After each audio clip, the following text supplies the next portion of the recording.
অক্ষয় তৃতীয়ার দিনটি বিশেষ মাহাত্ম্যপূর্ণ। এই অক্ষয় তৃতীয়ার দিনে যে কোনো কাজ করা খুবই শুভ। অক্ষয় তৃতীয়া হলো এক বিশেষ মাহাত্ম্যপূর্ণ দিন।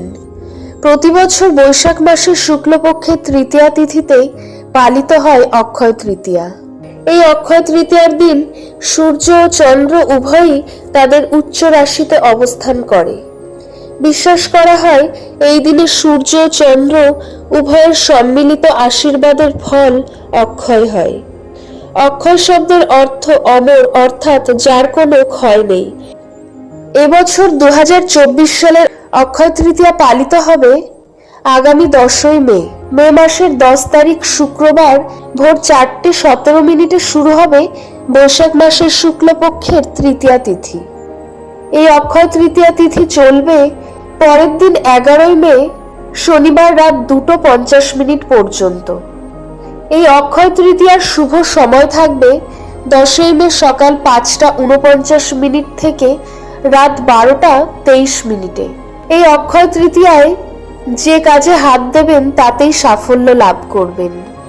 বলা হয় অক্ষয় তৃতীয়া থেকেই নতুন যুগের সূচনা হয়েছিল এবং ভগবান শ্রী বিষ্ণুর অন্যতম অবতার পরশুরাম জন্ম নিয়েছিলেন এই অক্ষয় তৃতীয়াতে। তাই এই অক্ষয় তৃতীয়ার দিনেই ভগবান বিষ্ণুর অবতার পরশুরাম জয়ন্তী পালিত হয়। এই অক্ষয় তৃতীয়া তিথিতেই ভগবান শ্রীকৃষ্ণ পাণ্ডবদেরকে অক্ষয় পাত্র দান করেছিলেন, যে অক্ষয় পাত্রে খাবার কখনো ফুরোয় না। এই পাত্র থেকে দরিদ্র মানুষের খাবার বিতরণ করতেন যুধিষ্ঠির।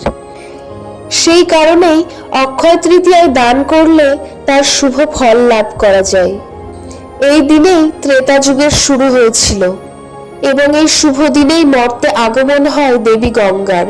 এই দিনের এত মাহাত্ম্য রয়েছে বলেই অক্ষয় তৃতীয়ায় যে কোনো শুভ কাজ করলে তার অক্ষয় ফল লাভ করা সম্ভব।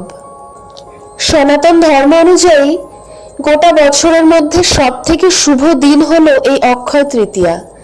এই দিনে যে কোনো কাজ করলে সেই কাজ অত্যন্ত শুভ হয় এবং সেই কাজটি অক্ষয় হয়, যার কোনো ক্ষয় নেই। অক্ষয় তৃতীয়ার দিন মা লক্ষ্মীর আরাধনা করলে মা লক্ষ্মীর কৃপা পাওয়া যায়। এছাড়া লক্ষ্মী গণেশের পূজাও একসাথে করা যায়, ফলে সংসারে সুখ, শান্তি, সমৃদ্ধি বৃদ্ধি পায়।